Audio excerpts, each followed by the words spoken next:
employee receives before deductions are taken out.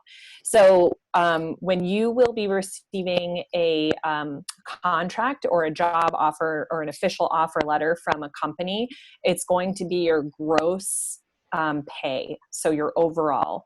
So your net pay is the amount of money that will finally be available to you. This is the amount that ends up in your bank account. So your contract offer and what goes in your bank account are two different numbers. Your net pay is lower, and that's because of things like paying into federal taxes, state taxes, Social Security, Medicare, to name a few things, right? That so this number, so for example, I looked up like New York State, right? I looked up a $50,000 job in New York State is if that was your gross pay offer, your take home, you know, give or take, obviously this is going to be really individualized depending on what your, yeah. I don't think people can see your PowerPoint. Oh, really? Yeah, I'm not, so what I see, yeah, I think everyone else can see is they can see my face talking. Oh, well, hold on one second. All right, You may so have let me, picked, when you shared screen, you may have picked the program oh instead wait, of the actual screen. I don't know. So, yeah, maybe to like stop okay. sharing and try again. Yeah, I'm gonna do that. Okay, so I'm so sorry about that. No worries. All right, let's see here. The only thing is, if I do the application, You could do the wait, let screen me, as long as it's up. okay. Are you seeing your face again? Yeah, see my face. Do you, do you see the PowerPoint by any chance? No. Really? Oh No. no. Okay, let me, darn it. Let me try just selecting the PowerPoint. Now I can see the PowerPoint. You can, Yeah. okay. Well, darn it. Okay.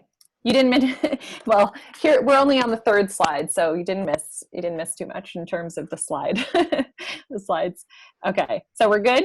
Yeah, thank you. Okay. Yeah, no problem. And I'm gonna be showing some resources on my web browser. So just let me know if I need to kind of switch gears again so I, that you're seeing what you need to see.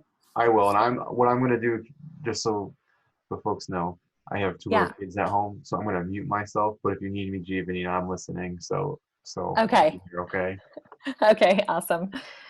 Perfect. So I just wanted to share this sort of clutch piece of information so that you can keep this in mind as we're talking about like cost of living, and we're getting into kind of some more nitty-gritty things about salary, benefits, and negotiating, that there is a difference between these two numbers. Your gross pay is going to be what you receive in the job offer, and then your net pay is what you're actually taking home, which is a pretty substantial difference. So just keep that in mind as we're chatting.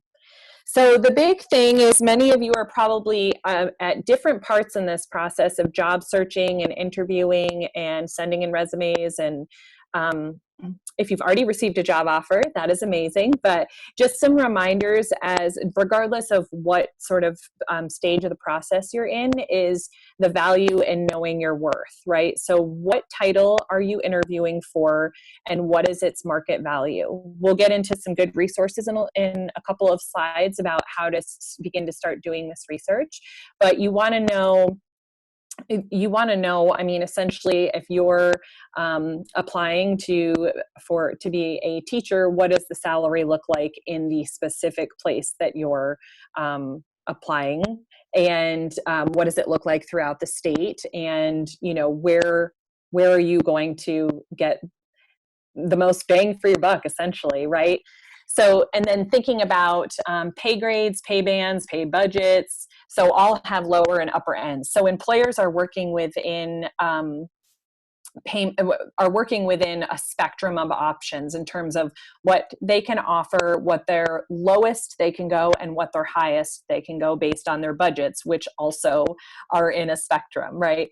So these are just things to consider, because when we start getting into the negotiating piece, which will be a brand new experience for many, if not all of you, it's helpful to know that the first offer is not the final number, because many of these folks are working in a range. So they can make an offer, they can afford to hire a person for between $30,000 and $40,000, depending on their value and what you're worth to the company.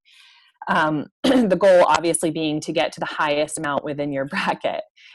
So a key thing, I can't stress this enough, is really to do a good amount of research about the specific company that you're applying to and that you're interviewing for, but also researching folks who are in similar positions. So knowing your worth and knowing that you're bringing value and confidence and all of these pieces to the table is only going to leverage you as a potential employee with a company. So things to consider. So salary, of course, we talk about money, and that is a huge part of it. But as I was mentioning, considering taxes vary from state to state. So that can, and it has different implications for cost of living. So it's just something to consider when you're considering your options for salary. Is there a bonus or commission plan? So for folks, let's say working in like management retail, for example, they're going to have a salary, and they're also going to have, let's say, 5% commission on all of their sales, because the employer still wants to encourage the employee to work for commission and get reinforced by making some extra money. So your salary might be a little bit lower, but you might also have opportunities for bonuses or to earn commission.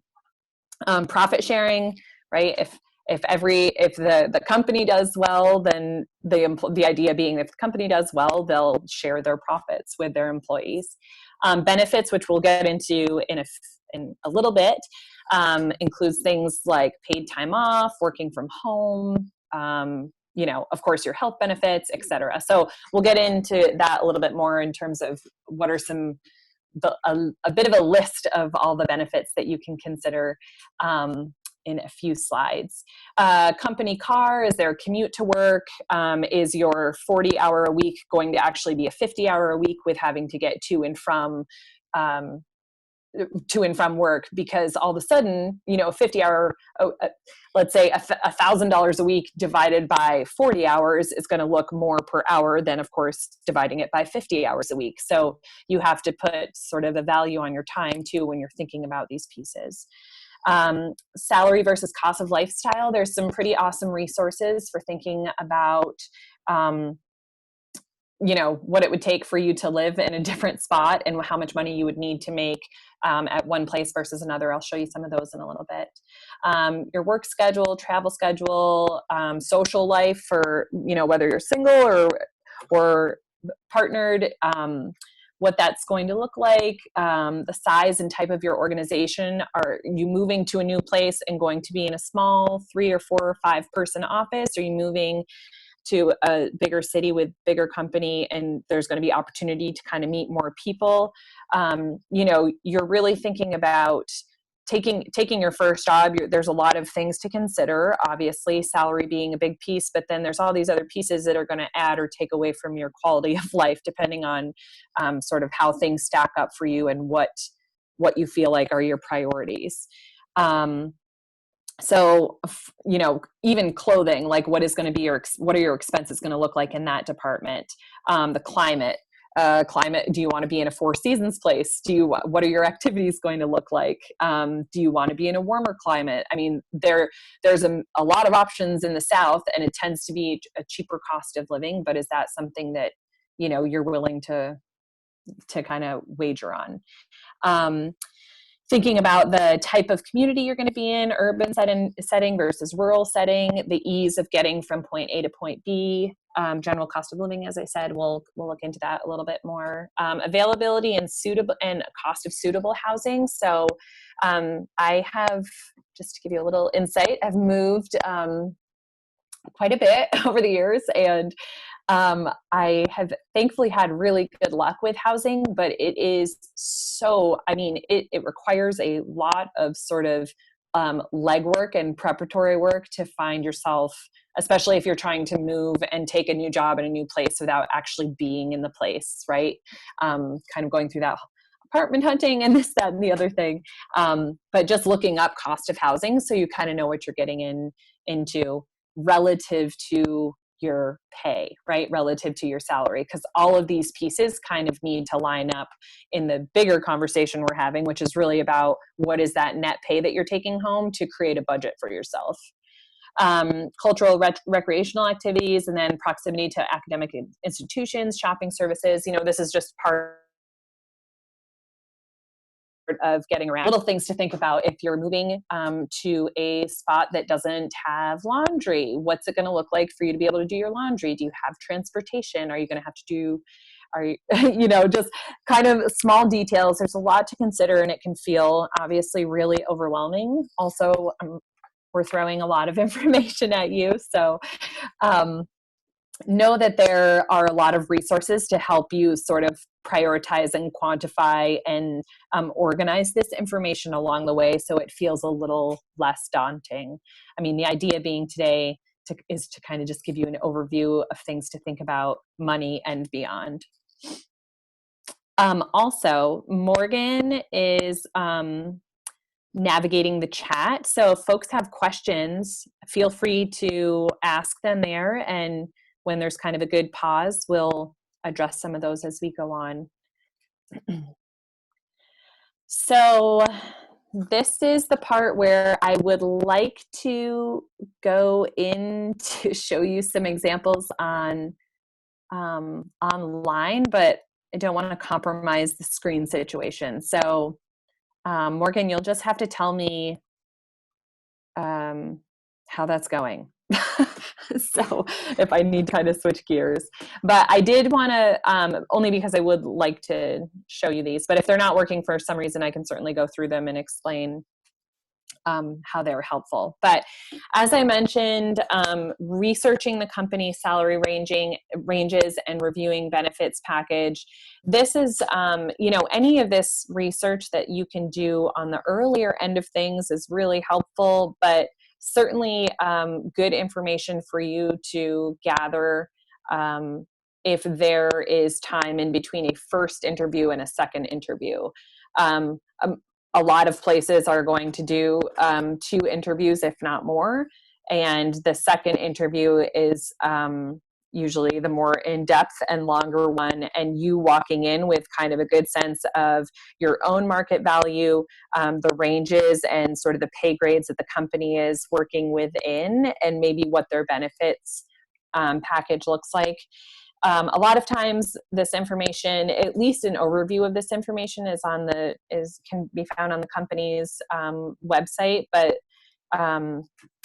certainly available to you to kind of peruse around and see what others are making in certain areas. So some really helpful resources to use. The Occupational Outlook Handbook is one that we went over in the job search and networking workshop, and this one is available on the CDC website. I am going to, rather than click the link, I'm going to just try to go to my browser, and you can let me know if you're seeing it or you're not. As of now, I can't see anything. You can't see anything? I still see the PowerPoint right now. Oh, you do? Oh, okay. All right. So the only way for me to show you these things is if I go back and forth between screen sharing. So I probably won't do that, I guess. I can just explain them? Well, if you want. With it? I don't know what that is. Because I could share my screen with them up if you want. I don't know if that's still cumbersome now. Um, whatever you think. Yeah, I mean, hang on a second. Let me pull it up. So what one did you want to do first? Occupational Outlook Handbook. I just wanted to give a quick overview on.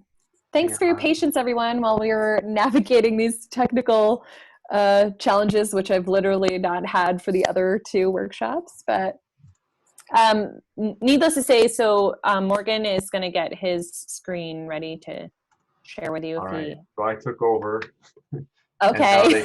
now they can see the Occupational Outlook Handbook.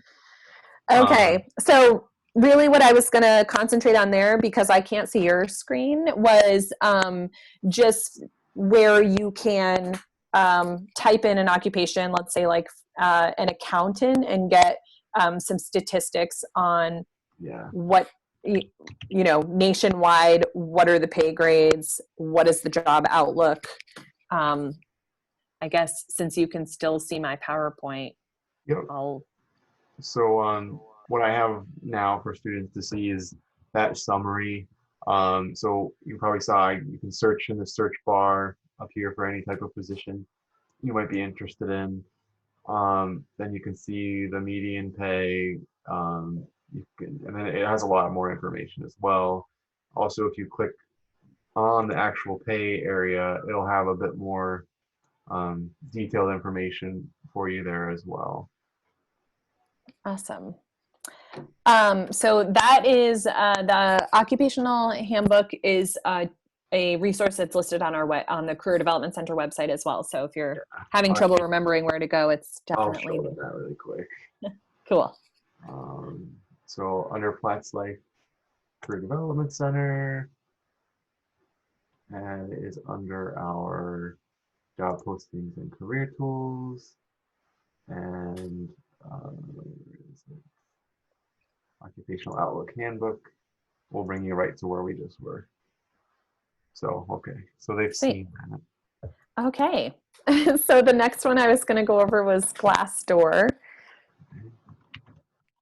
And I don't know if you'll have to do this or if you've already done this, Morgan, but I went ahead and signed up. There is an option on Glassdoor to, just do a free sign up with your email. I don't know if you have done that, but the big thing I was going to look up here was you can look up salaries specific to areas. And if you do the email sign up, you can filter your searches a little bit more, and it just kind of gives you a more comprehensive idea of ranges that you're looking at. So I do have an account. I just have to remember the password. not to put you on the spot or anything. Yeah.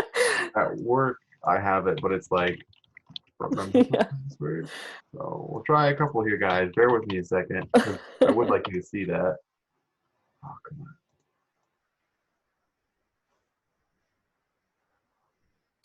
One more time.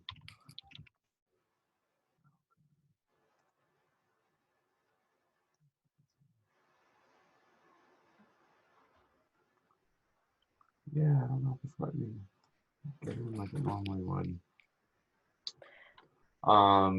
What I can do to follow up though with these folks, because it's not letting me into my Glassdoor account, it kind of like locked me out. Okay. Do you want me to try and share my Yeah, so I'll stop sharing. Okay. Let's see if you're able to have luck with that. Okay. I'm going to do a Chrome tab share. Well, let me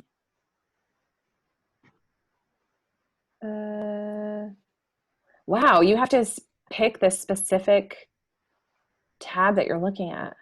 Did that work? Yep, we can see it now. Okay. So I just wanted to give you sort of a sense of the layout here. So I typed in administrative assistant so I'm in the salaries category. When you first, you can certainly, I would encourage you to get yourself access to the increased filters, because it's just going to make your search more thorough. So I looked up administrative assistant, Burlington, Vermont, and there's a lot of ways to filter for industries, company size, and years of experience. So if, for instance, if you leave those things blank right now, right, it's giving you an average. However, you can see where many of these folks are falling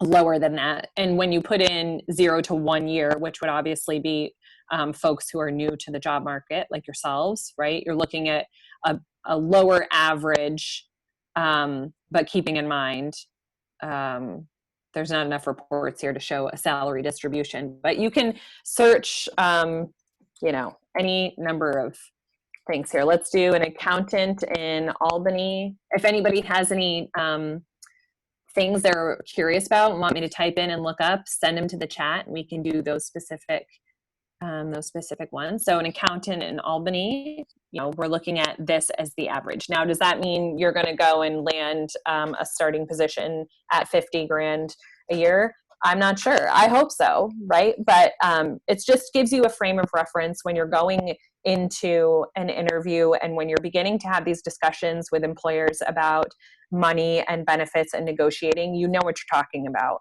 because the conversations can be, you know, nerve-wracking, or especially for many of you that it's going to be a first-time conversation.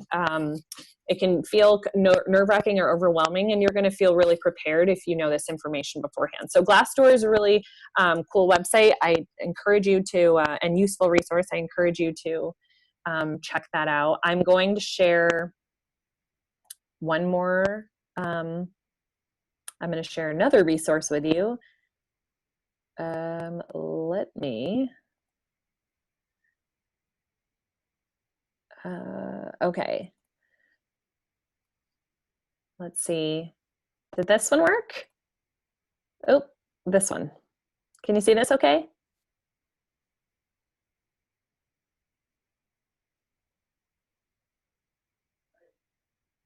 I just realized you can't hear me. I was talking to myself there for a second. So it says salary expert and it says nurse. Yeah, compare cost of living data. Yep. Yeah. Okay, so this is a really awesome website as well. I have played around with this for like a few hours. So you can put in your position, enter your yearly salary, and then you can put in locations to see what you would need to make in a different location in order to maintain, quote unquote, your cost of living or your status, maintain the same standard of living. So let's do an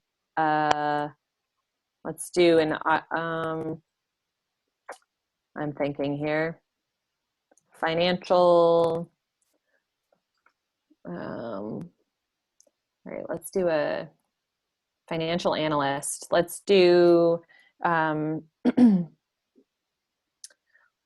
let's do Manhattan, and let's say you wanted to move to Albany.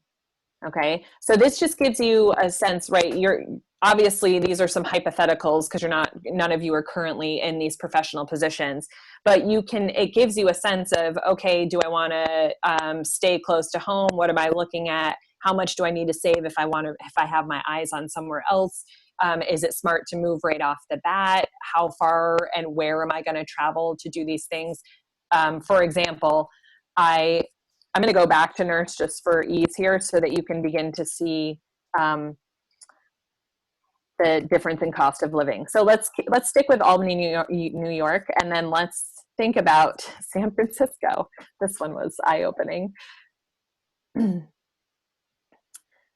So if you make $50,000 in Albany, New York as a nurse, you would need to make $118,000 in San Francisco to maintain that. So obviously San Francisco's pay bands and their pay grades are going to look differently, but you can at least get a sense of, okay, well, is this even an option? Is this even reasonable for me? Now, when you type in, let's say, Miami,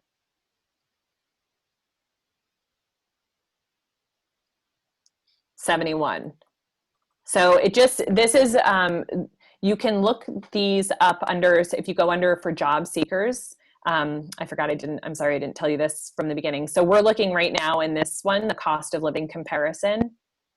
But you can also, a lot of these websites have similar sort of tools on them, but some of them, so you might be able to kind of have one of them be your one-stop shop, but they all do offer something a little bit different. So Glassdoor and Salary Expert are the two that I've showed you this afternoon, and the occupational handbook. But there's also one called salary.com that's really helpful. And all of these resources are listed on the PowerPoint. So once this does become available, you can certainly find them again. So anyway, this is Salary Expert.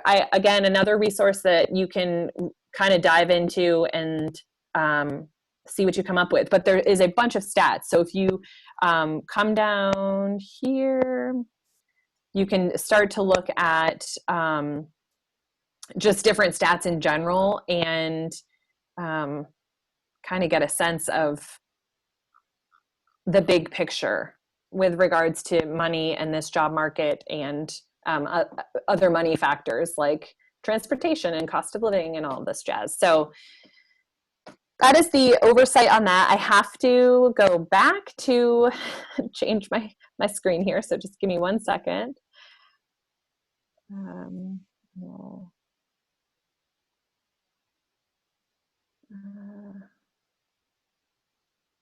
Okay, hold on 1 second.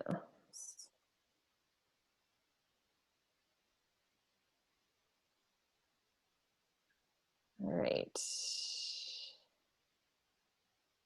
That's what I wanted. All right. Let's see here. Are you okay? Are we back on the PowerPoint? We are back on the PowerPoint. Okay, thank you.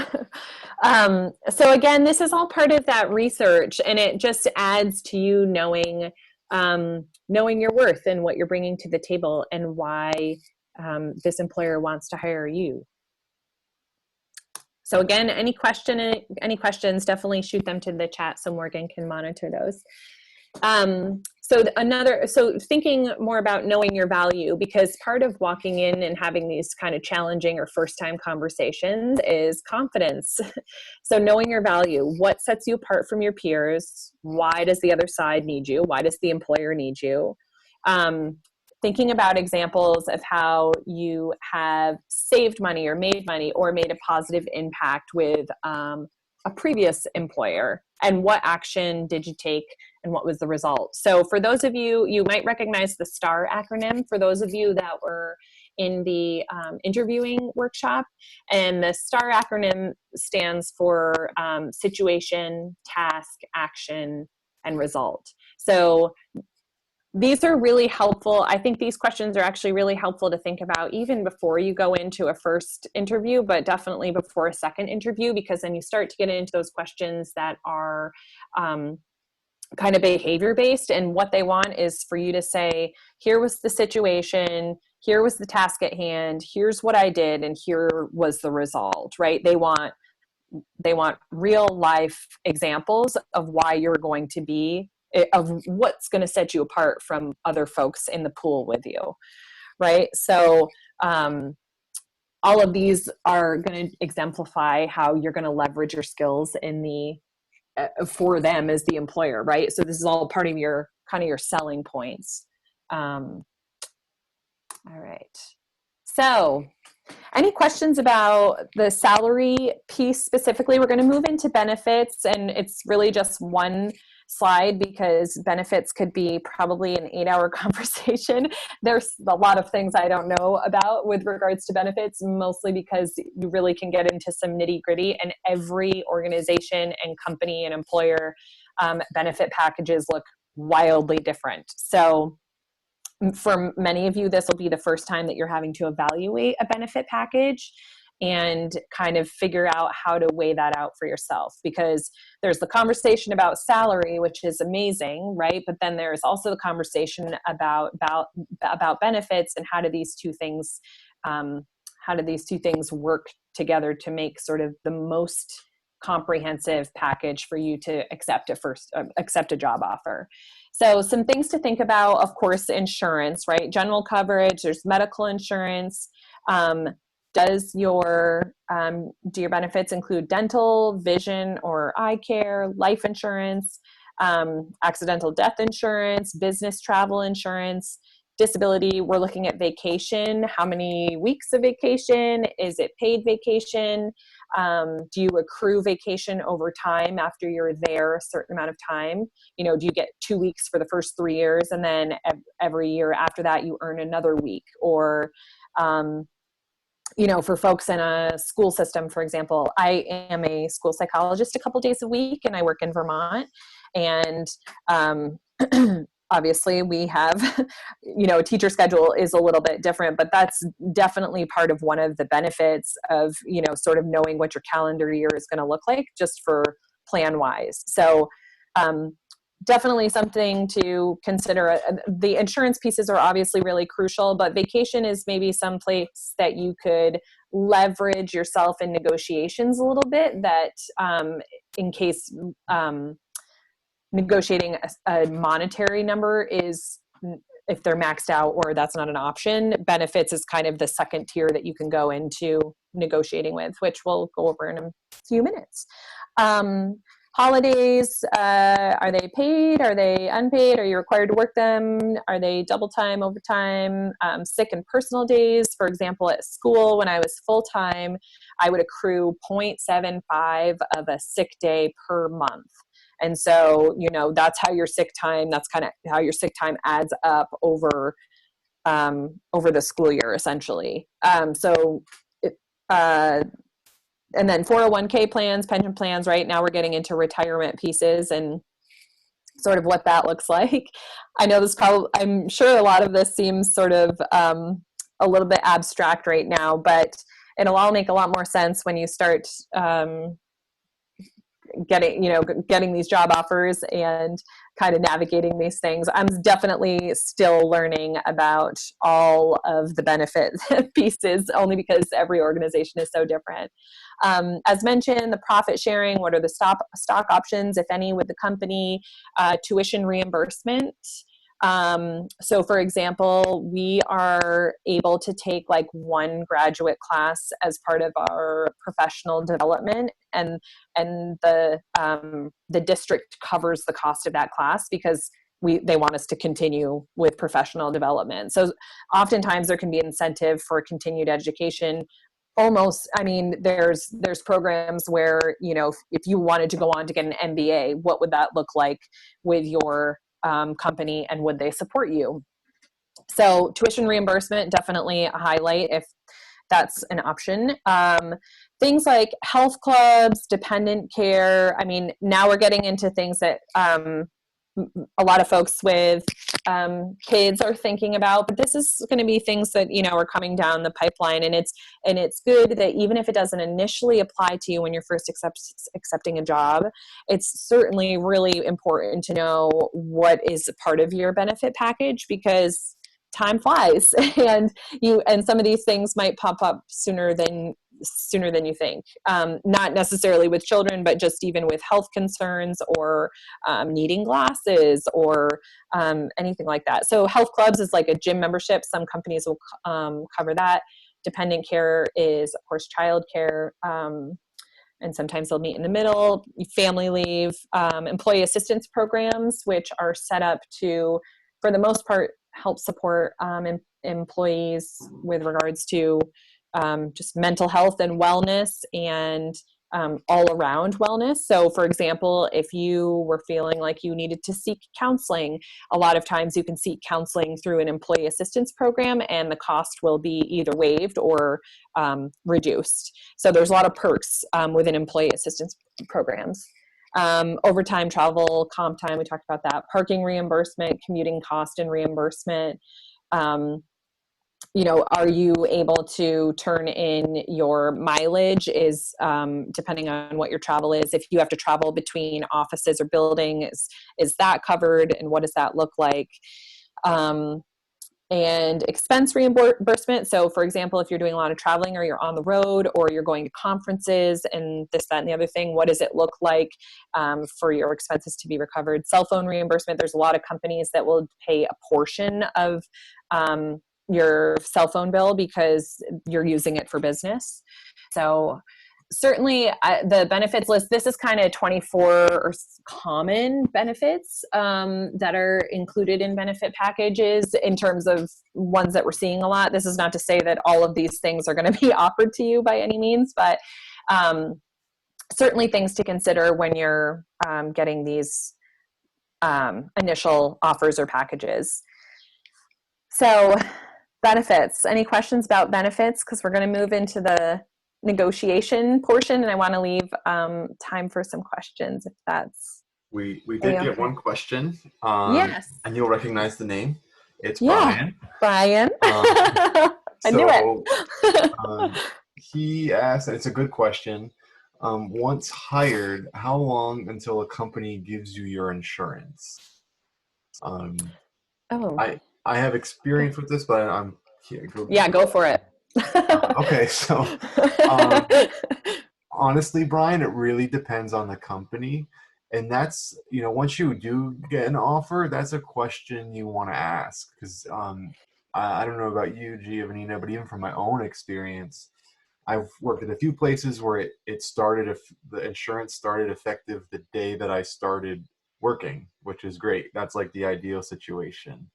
I've also worked other places where it was after 45 days of working. So then you're kind of left in like this, well, like, do I risk it for 45 days and not do anything dangerous? And or do I try to like buy, you might be able to buy a short-term insurance plan in the interim if that, if you need that. But those are good things to ask, and it's somewhat dependent on the organization and their policies. I don't know, anything you'd add to that from either your experience, Giovanni? No, I was going to just say that there's definitely, it's just so variant from business to business. And, a lot of times with companies, there can be sort of the probationary period. That's like Morgan was saying, he mentioned 45 days. I mean, I've heard, anywhere from like 0 to 90, but again, definitely questions that you want to, and I would encourage you to advocate asking those questions and really so that you can make a really sound and thorough decision. I would just reiterate too, like the time for asking that would be when an offer is in hand too. Yes. Not before. Yeah. Yes, precisely. Thank you for mentioning that. All right. So we're going to move on from benefits if there's no questions. Yeah, that was the only question. Okay. Oh man. I was really excited about this presentation because I was like, cool, I have so many things I can share. And of course, like this is a little bit challenging, but I was going to show you the salary negotiation tips on Candid Career, but I guess let's see here. Should I just go ahead and switch gears and share it? Do you think, Morgan? Yeah, I would go ahead and share it. I think. Okay, cool. All right.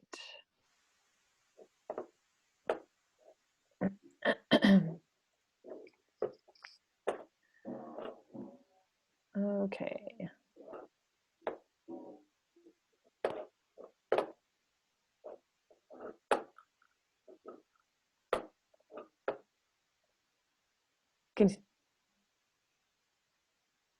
Can you see this okay?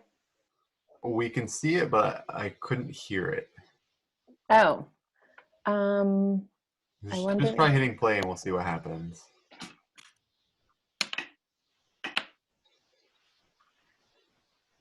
Can you hear me? Yep. Okay. So I took my headphones out and that might be helpful. Okay. Let's try that again. A man talks on the phone in a waiting room. Yes, honey, I know. Can you hear it? We can hear it, but it's like super faint. Himself in the mirror.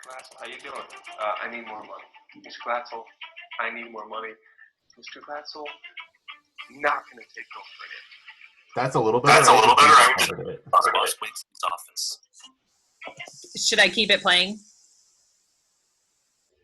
Yeah, I would just Yeah, I would restart it once you turn up the volume.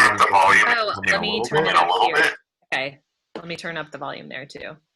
Okay, let's try this. Oh, For an answer. The man talks to himself in the mirror. Glatzel, how you doing? I need more money. Mr. Glatzel, I need more money. Mr. Glatzel, not gonna take no for an answer. The man preps himself while his boss waits in his office. Come in. The man enters his boss's office. Flashback to the mirror You're not prep gonna talk. take no for an answer. Not gonna do it. You're worth it. All right, Billy, what can I do for you? Mr. Glatzel, I need more money. I won't take no for an answer. No. Okay, The man stands up and leaves the office. so you want more money. Sure, who doesn't? Believe it or not, most employers are open to some level of salary negotiation. But if you go down that road, you better have a strategy. CandidCareer.com presents Salary Negotiation. The man talks to the camera. Number one, you gotta play the game a little bit. Pull out your inner poker player. And when an offer is made, tell them you need a little time to think about it. A young man thinks in a field. And you never know.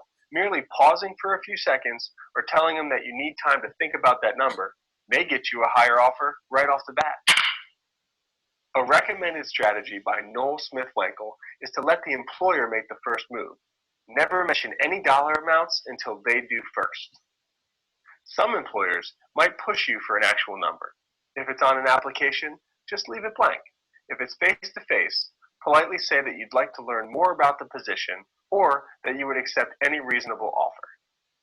If they continue to push, just politely say that they're in a better position to determine the appropriate pay for the job in question. It's important to do your research about the position and about the industry. Analyze your skills and determine your own worth. Come up with a number that you would want and increase it slightly to leave a little cushion in case the employer pushes back. If the offer comes in lower than you expected, politely say that it's too low, but don't say by how much. Negotiating tips. Be persistent. If your hire request is rejected, politely give researched reasons why it's fair. Be flexible. If they won't budge on salary, perhaps there are other perks that they will negotiate on, like vacation days or benefits. Be careful.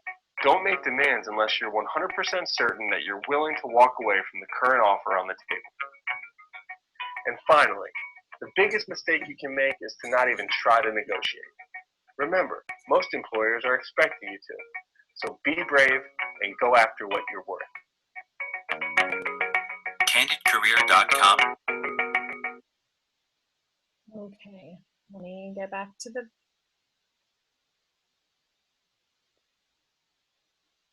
PowerPoint here.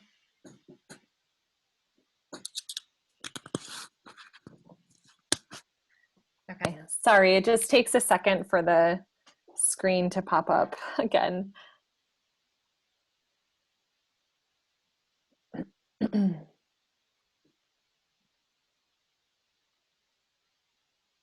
Okay.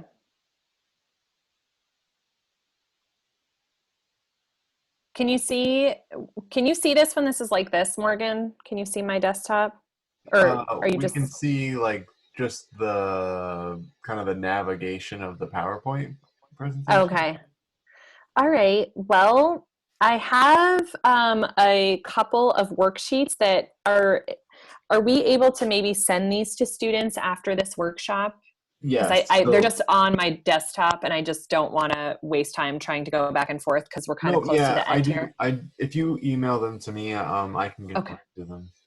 Okay, awesome. So these next few resources that are on the negotiating page that we can send out to you are some really helpful ways for you to just organize what sort of research you've done on these various websites that I showed you earlier. You know, what are some of the averages you're seeing specific to the places that you're looking, and what range are you comfortable what range are you comfortable negotiating in?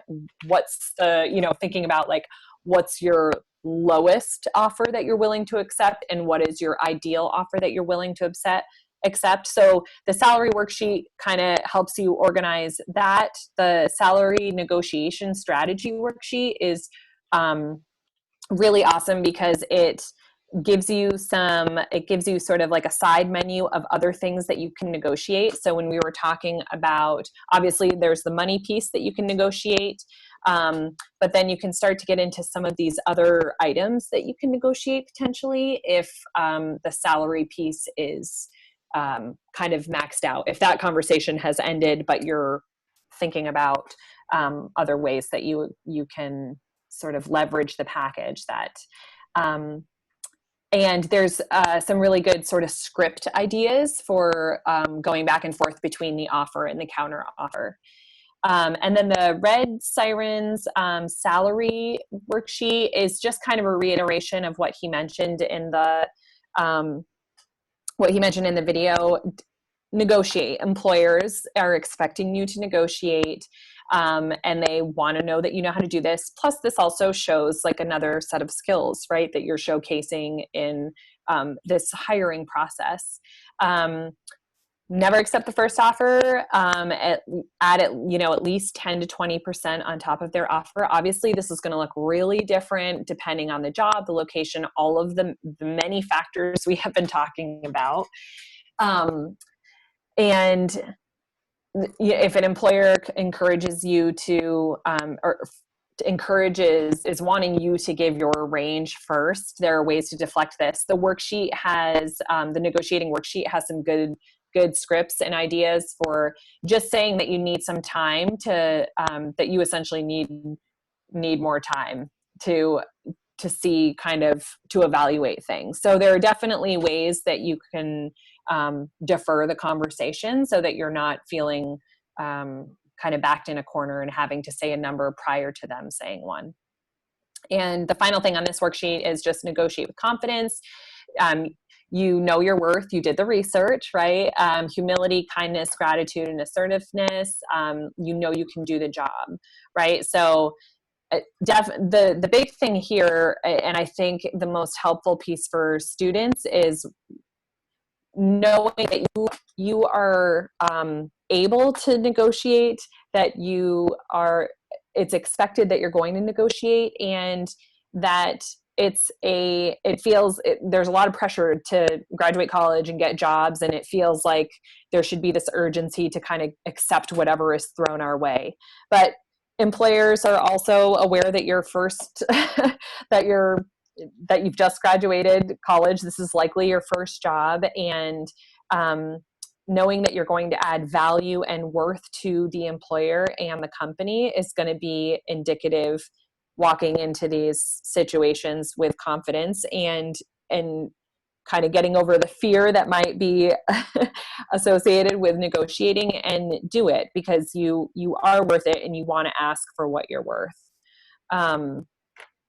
So just some takeaways for negotiating: let the employer make the offer first. Ask for time if you need it.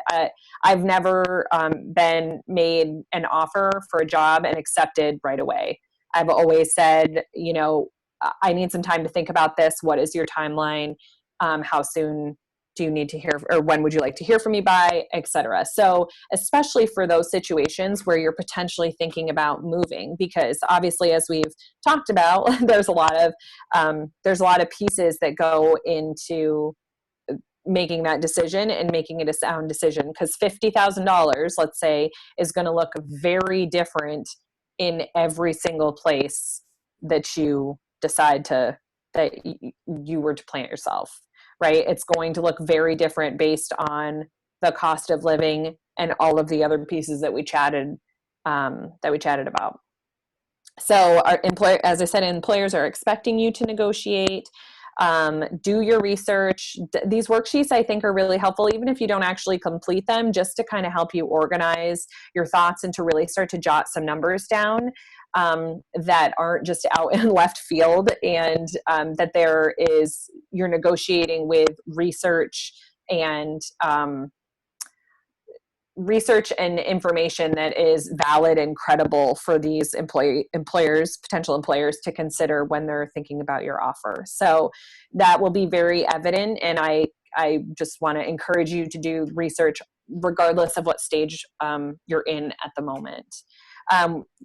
Typically, the numbers are asking for 10 to 20%, and then you can consider what your counter options are, whether that is a different monetary number, or if it's a monetary number and potentially discussion of vacation or a different benefit. You know,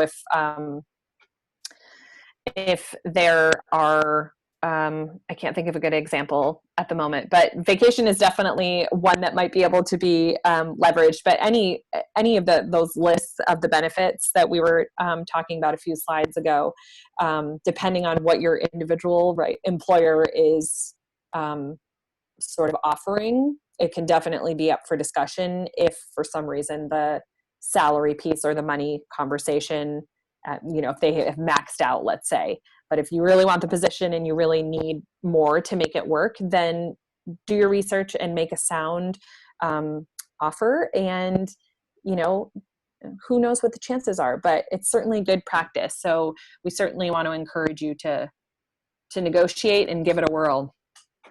So we have about 5 minutes left. If there are questions, otherwise I'm going to just go over a couple more ways to utilize the Career Development Center. And then there is an announcement about another workshop coming up on April 15th. So I'll check in with you, Morgan, if there are any questions that have popped up.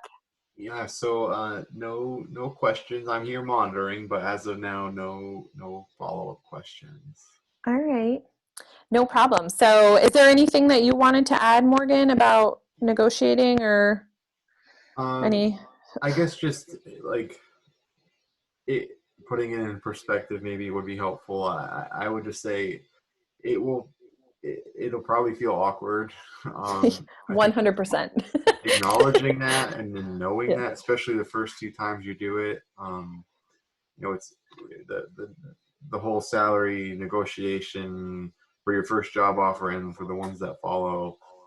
It's always a little bit of a awkward conversation, but I think with the students that I've worked with, I guess I would just say don't sell yourself short. And I think that's a tendency amongst recent college graduates, is that they may feel they need to do that, and I would encourage you not to do that. Yes. Because I think a way to think of it is this first salary kind of sets you up for your trajectory of what you're going to move through your career. So let's say your first job offer is at $40,000, and if you had negotiated, maybe you could have gotten up to 45 or 47,000.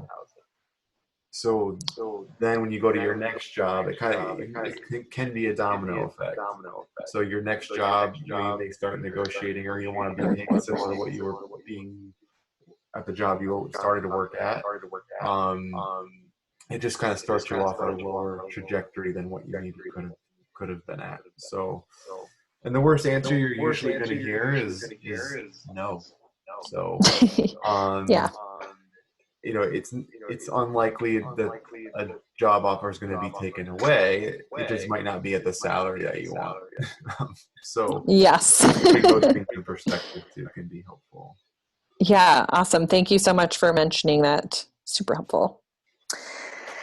All right. So if you've been on these workshops before, I just want to say, we just want to thank you a lot for participating. Thanks. If this one was your first one, we're super glad that you decided to join us. The CDC is continuing to offer virtual workshops and walk-in hours, one-on-one appointments. So definitely, these resources are at your disposal, and we really are trying to figure out how to be as helpful as possible to students while we're in this distance situation. So any feedback is really appreciated, but certainly you can go online and schedule appointments or walk-in hours. You can still submit your documents through Handshake if you want some feedback on cover letters or resumes or graduate school letters. There's opportunities to do mock interviews and get feedback on those. So as you can see, we're still figuring things out based on the technology pieces I ran into today. So thanks for being patient.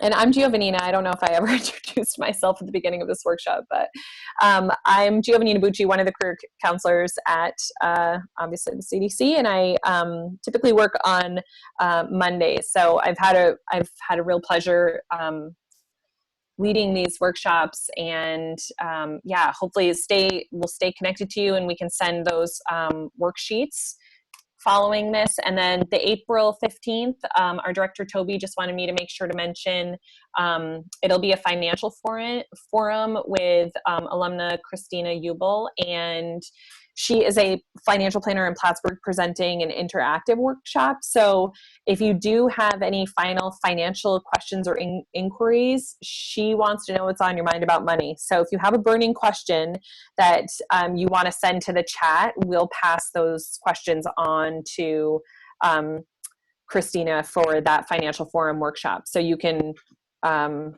that'll be available right on our website, and I'm sure you'll get an updated email about the login information and whatnot for that as well. But certainly send your questions to Morgan right now if you have some things on your mind about money, or you can email us later.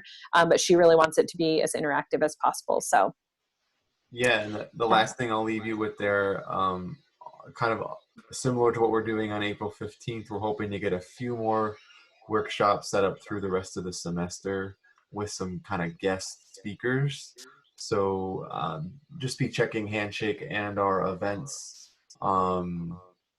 link on our website, because those will be updated as we kind of confirm dates with those folks. So we're trying to keep you engaged even if it's remote. yes, awesome. All right, that's it for tonight. Thank you everyone for being here, and we'll see you for the next thing. Oh, the music is back on. I love it. All right. Keep it fancy around here. All right. I think. Yeah, so I'm just looking to see. I want to make sure I got everything.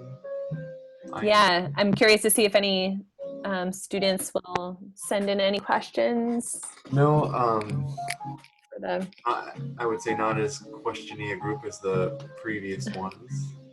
But no, overall, I mean, minus the, sorry. I know. Background. No. Don't worry about the tech issues.